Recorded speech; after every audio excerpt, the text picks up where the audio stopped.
संपादक रफिक तांबोळी। परभणी पालकमंत्री मेघनादिदी बोर्डीकर यांच्या हस्ते भाजप जनसंपर्क कार्यालयाचे उद्घाटन सोहळा संपन्न। जिंतूर शहरातील प्रभाग क्र. 12 नुरानी कॉलनी परिसरात भारतीय जनता पक्षाचे नगरसेवक मोहम्मद अथर यांच्या भाजप जनसंपर्क कार्यालयाचा भव्य उद्घाटन सोहळा परभणी जिल्ह्याच्या पालकमंत्री माननीय मेघनादिदी साकोरे बोर्डीकर यांच्या शुभहस्ते नुकताच संपन्न झाला। यावेळी कार्यकर्त्यांना मार्गदर्शन करताना पालकमंत्री मेघनादिदी यांनी सांगितले की लोकप्रतिनिधींनी आपल्या वार्डात रोज सकाळी फिरून नागरिकांच्या थेट भेटी घेणे आणि त्यांच्या समस्या जाणून घेणे गरजेचे आहे। तसेच या जनसंपर्क कार्यालयात सर्वसामान्य नागरिकांच्या मदतीसाठी स्वतः नगरसेवकांनी किंवा त्यांच्या प्रतिनिधीने उपस्थित राहावे, जेणेकरून जनतेची कामे वेळेवर होतील। प्रभाग 12च्या या तरुण नगरसेवकाने कमी वयात राजकारणात प्रवेश करून सर्वसामान्य नागरिकांचे प्रश्न सोडवण्यास प्राधान्य दिल्याबद्दल पालकमंत्र्यांनी मोहम्मद अथर यांची विशेष प्रशंसा केली। तसेच विधानसभा व नगरपरिषद निवडणुकीत जनतेला दिलेली सर्व आश्वासने सर्वांच्या मदतीने पूर्ण केली जातील आणि शहरातील इतर प्रलंबित अडचणीही लवकरच सोडविल्या जातील अशी ग्वाही त्यांनी प्रसारमाध्यमांशी बोलताना दिली। प्रमुख मान्यवरांची उपस्थिती। या उद्घाटन सोहळ्यास परिसरातील नागरिक आणि भाजपचे पदाधिकारी मोठ्या संख्येने उपस्थित होते।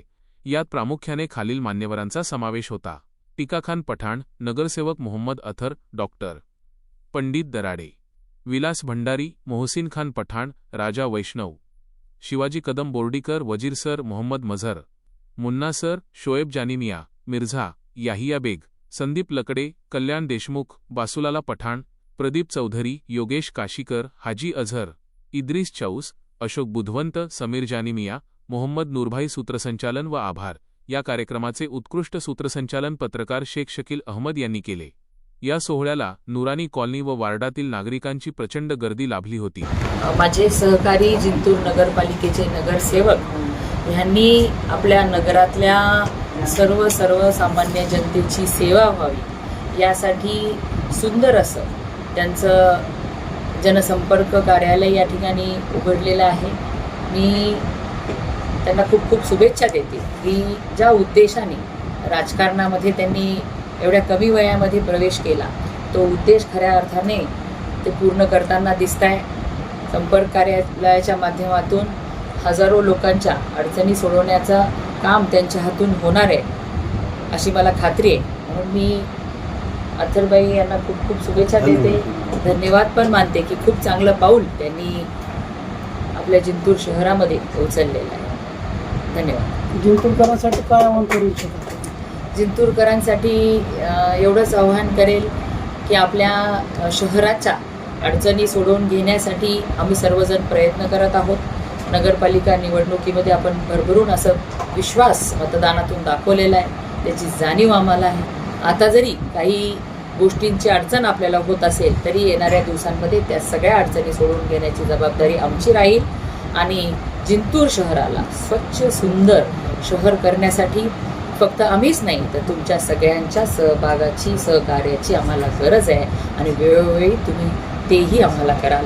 मग स्वच्छ सुंदर जिंतूर शहर, चांगली हिरवळ शहरामध्ये असली पाहिजे, स्वच्छता शहरामध्ये असली पाहिजे, हे सगळं काम आपण आपल्या सगळ्यांच्या मदतीने चांगल्या पद्धतीने शहरामध्ये उभं करू आणि विकासाच्या माध्यमातून विकासाचे जे काही शब्द आम्ही नगरपालिका निवडणुकीमध्ये विधानसभेच्या निवडणुकीमध्ये दिले होते ते सर्व शब्द आम्ही टप्प्याटप्प्याने पूर्ण करणार आहोत। हे परत एकदा आपल्या सगळ्यांच्या माध्यमातून मी शहरवासियांना सांगू इच्छिते।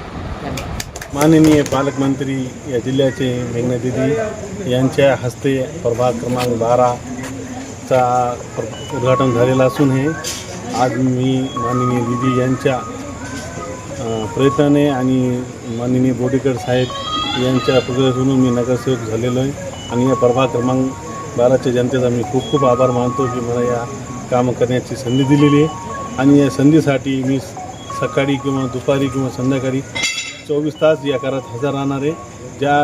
ज्या जनतेसाठी मी काम करतील त्यांनी मला इथं संपर्क साधावा आणि येत्या काळात मी जनतेचे प्रश्न लवकर सोडेल। पाणीचा प्रश्न असो किंवा विजेचा प्रश्न असो किंवा नाल्या रोड स्वच्छता प्रश्न हे लवकर प्रश्न सोडण्याचे मी एवढे काम करतील। मी माननीय पालकमंत्री मेघनादिदी यांनी वेळ काढून अमूल्य मत माझ्या कार्यासाठी उद्घाटनासाठी दिलेले आहे। मी त्यांचाही आभार व्यक्त करतो आणि सगळे पत्रकार बंधू नागरिकांचाही मी आभार व्यक्त करतो आणि मी यावेळेस मी 2 शब्द बोलतो आणि रजा देतो.